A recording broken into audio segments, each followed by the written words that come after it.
columna de Derechos Humanos en la voz de Ana Tawil y Lucía Velázquez del organismo Nietes. Buenas tardes, Mauri, ¿cómo estás?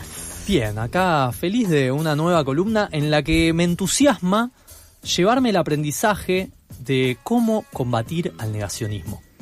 Bueno, sí, porque viste que mes a mes intentamos repasar algunos temillas que hemos abordado con mucha profundidad. Es un tema para hablar toda la vida, ¿no? De hecho, hay un observatorio de crímenes de Estado de la Facultad de Ciencias Sociales de la UBA, donde está Malena Silveira y Daniel Feirestein, a quienes invitamos para charlar estos temas, y que ni más ni menos que mi compatriota Anita, licenciada socióloga, forma parte también. De este observatorio. Sí, así que ella va a relucir hoy con toda la data. Uy, qué presión. Pavada ahora. de equipo que tenemos. Qué presión.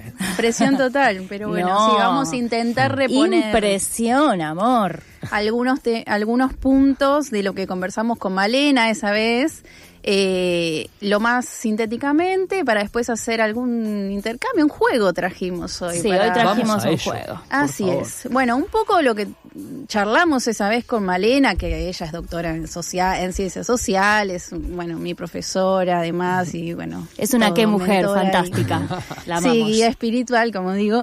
Bueno, charlamos con ella y un poco lo que empezamos es a discutir la idea de negacionismo, porque en realidad el negacionismo no es que niega, sino que lo que busca en general es relativizar, ¿no? O justificar de alguna manera. Uno piensa en negacionismo y piensa en negar, pero en realidad cuando vemos esos discursos más de cerca nos damos cuenta que lo que buscan es justificar, poner en duda, relativizar lo que pasó a lo largo de nuestra historia. Claro, hay como vuelteretas argumentales que dan, ¿no? Que no es que te dice directamente no. No es que como no pasó, Claro. sino que, bueno, por algo habrá sido, que el algo habrán hecho, bueno, esas ideas de repente empiezan a aparecer nuevamente. Y un poco lo que también traía Malena muy interesante es que antes de pensar si se niega o no se niega, quizás la discusión está en el qué se está negando. Quizás hay un punto anterior en el que no todos coincidimos en esto que se está negando, en esto que pasó. Entonces, por eso es que con Malena estuvimos trabajando las distintas narrativas que surgieron a lo largo de la historia para explicar lo que había sucedido. Entonces ahí nosotros hablamos desde el observatorio, desde la perspectiva de genocidio, ¿no? No es lo mismo hablar de genocidio que de terrorismo de Estado, por ejemplo, en lo que es más el ámbito académico, tiene distintas implicancias. Y un poco lo que parte de la perspectiva de genocidio, para ser lo más sintética posible, es que el objetivo es la transformación social, la transformación de la identidad de un pueblo. Eso es lo que caracteriza la idea de, ¿no?, la perspectiva de genocidio, que no es tanto el objetivo, no es la muerte, el aniquilamiento que uno pudiera, quizás es lo que más se imagina, sino los vivos. Transformar la cosmovisión. Exacto, transformar la identidad, que bueno, obviamente implica una cosmovisión, claro, de los vivos, de los sobrevivientes. El foco pasa a estar pasa de los muertos a los vivos, ¿no? A la identidad de este pueblo que se transforma. Entonces el genocidio aborda 3 etapas, ¿no? Más, pero vamos a ser más sintéticos 3. Un antes, ¿no? El momento previo al aniquilamiento. El momento donde se construye, ¿no?, este otro negativo que se califica, el durante, que es el aniquilamiento, con, bueno, en el caso argentino, los centros clandestinos de detención, y el después, ¿no?, que es lo que nos toca a nosotros, ¿no?, enfrentar. Para el caso argentino, Feirestein va a hablar de realización simbólica del genocidio, ¿no?, que tiene que ver con los sentidos que se construyen acerca de lo que pasó.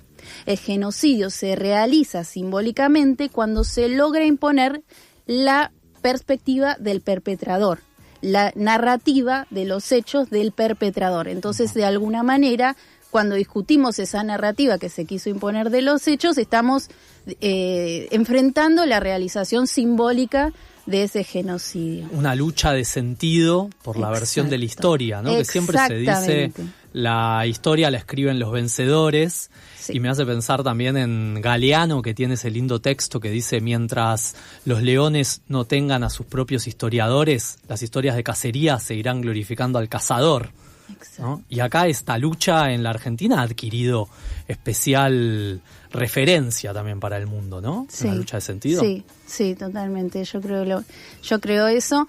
Y un poco lo que también es importante decir es que el genocidio, en esta identidad que busca borrar la historia de nuestro pueblo, ¿no? La historia de las luchas de nuestro pueblo. No es solo borrar lo que sucedió, el hecho mismo del genocidio, sino todo lo que había antes del genocidio, ¿no? El proceso previo de las luchas sociales que se habían dado, porque en definitiva esta parte del pueblo que fue foco de la represión portaba en sí, en su identidad, un modo de ser y de hacer, ¿no? Una forma de solidaridad de pares, ¿no? Unos lazos sociales portaban estas personas, ¿no? Estos compañeros y compañeras detenidos desaparecidos portaban formas de solidaridad, formas de cooperación, formas de organización social. Entonces es eso lo que se busca aniquilar, ¿no? Esa historia de las luchas de nuestro pueblo.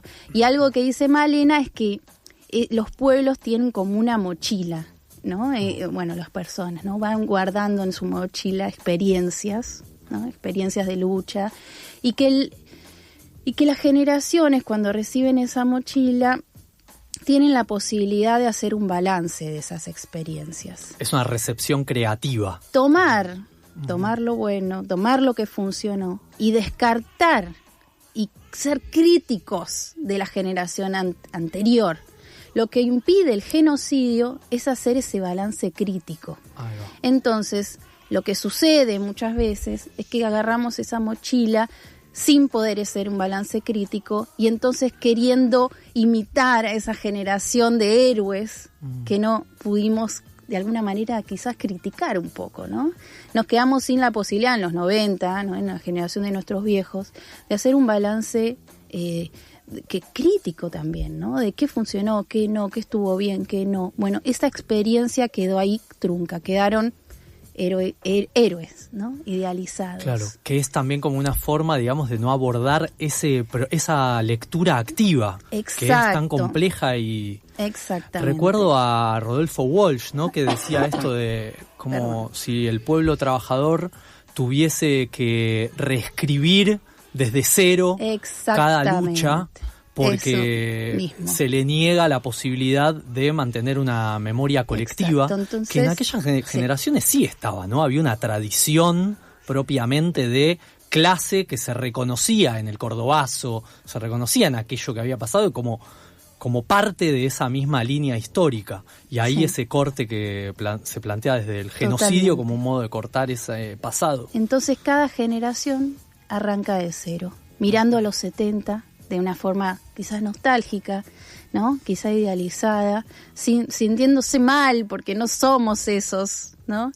Y lo cierto es que ellos, algo que hablábamos con Malena que a mí me parece re importante, ni ellos la tenían tan clara, ni nosotros estamos tan perdidos, ¿no? A veces nos tiramos, yo capaz hablo en plural, nos tiramos abajo como que la generación nuestra no sabe proyecto, no tiene objetivos y ellos tenían clarísimo, bueno, un poco lo que siempre Male me dice, bueno, tampoco la tenían tan clara y tampoco están tan perdidos ustedes, ¿no? Pero sí nos debemos un balance de las luchas de nuestro pueblo, de los 70 y también de las luchas de los 90, porque eso también, no se pueden entender los 70 sin entender los 90. Y algo breve que agrego, como ya cerrando, es que el foco, ¿cómo hacer para enfrentar estos discursos negacionistas, ¿no? Que es el tema de hoy? Salirnos de la discusión que nos quieren imponer de si una vida vale más que otra vida, porque lo cierto es que todas las vidas valen, ¿no? El foco que ellos quieren traer es ese, de que hubo víctimas de ambos lados, ¿no? La teoría de los dos demonios fue una de las narrativas dominantes, y lo que tenemos que hacer es corrernos de esa idea de una vida u otra vida y entender que son dos procesos que la insurgencia, la violencia de la insurgencia no se puede comparar con lo que es un genocidio, que son dos procesos de naturaleza diferentes. Entonces ahí también nos salimos de esta idea de dos terrorismos, ¿no? Terrorismo de Estado tiene a veces esa equivalencia ahí. La idea de genocidio nos permite sortear mucho mejor esa equivalencia porque son dos procesos completamente diferentes. El genocidio tiene por un lado, tiene por su parte la transformación identitaria de un pueblo y la insurgencia tiene, un proyecto emancipador. Entonces, ahí, eso es una de las líneas posibles para empezar a discutir, ¿no? Sí. Cuando Ana Tawil dice Malena, se refiere a Malena Silveira. Exacto. Y también ella trabaja junto a Daniel Feierstein.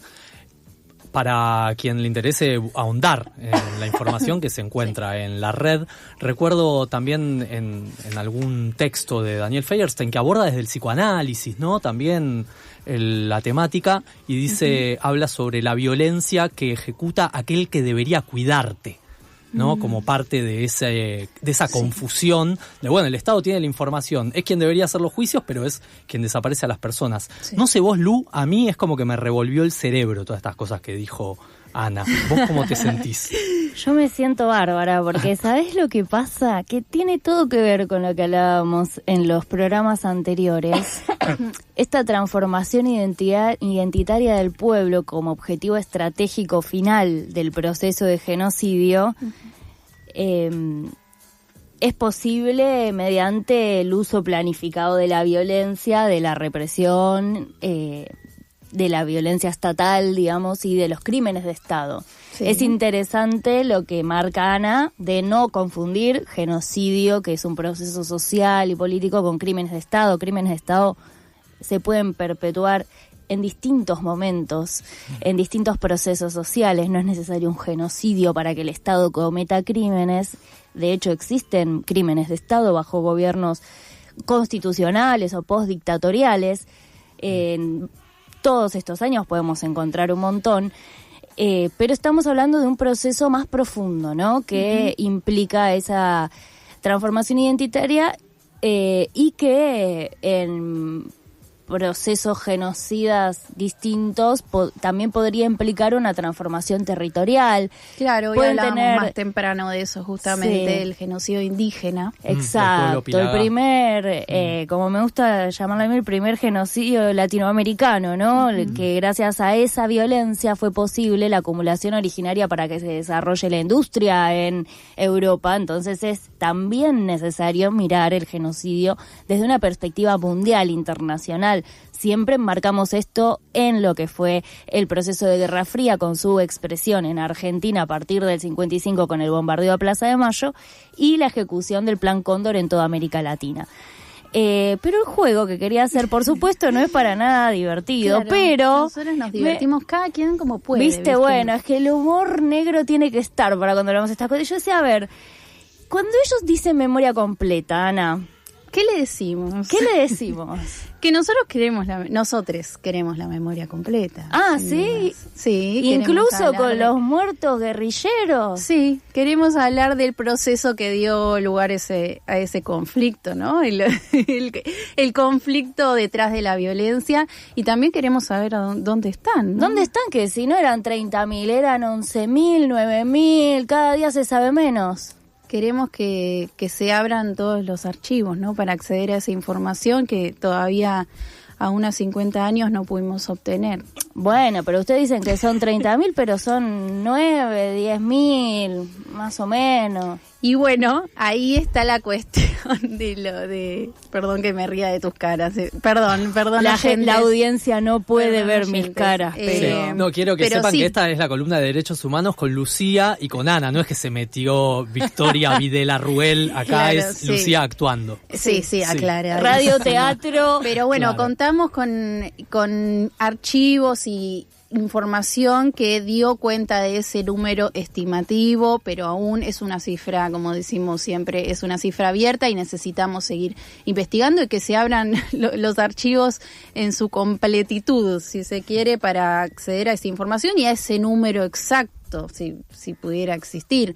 Sabemos que falta mucha gente que denuncie y, bueno, el territorio del país es muy complejo y diverso, pero creo que existen esos archivos y que con esa información podríamos acceder a un número más acertado. Claro, memoria completa sería saber qué hicieron con esos documentos también, exacto, ¿no? Sí, queremos saberlo todo. ¿Qué hiciste con los documentos en donde registrabas a quiénes tiraste al mar, a quiénes nacieron, quién se quedó con ese bebé, etcétera, etcétera? ¿Dónde están los nietos? Exactamente. Así que bueno, en la próxima columna vamos a darle una vuelta más de tuerca, porque no solamente ellos niegan, sino que además reivindican el genocidio. Te lo afirman y te lo festejan en la cara.